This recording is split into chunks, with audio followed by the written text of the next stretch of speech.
So bali, ang gagawin natin ngayon mga boss, mag-conduct tayo ng alarm test. So isa dito, ginagawa dito for safety ng natin, generator. Kung okay pa ba yung mga safety alarm, yung mga alarms niya. Bali, galing tayo nag-change oil, panda natin ayos na. So nakambin na rin natin yung 1 into na battery, pandar na. So tara, samahan nyo ko mga boss, mag-listing tayo ng safety alarm ng emergency generator natin. Let's go!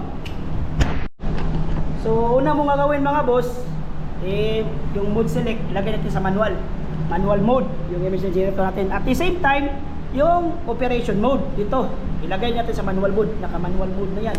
So bali yan yung automatic, yan, naka-manual mode na yan. Testing natin muna yung pressure. Yan ang mangyayari mamaya.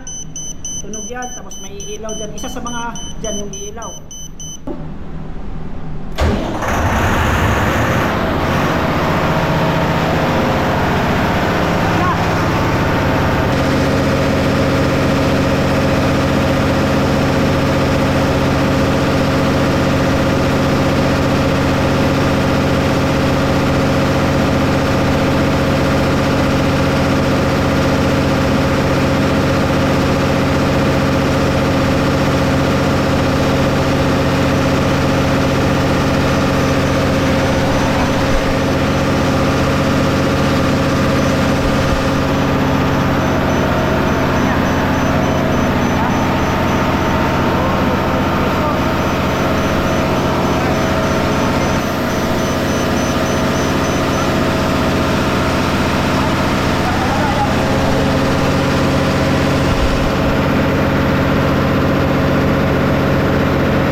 O siya, ayop may natutunan kayo mga boss. Hanggang sa muli.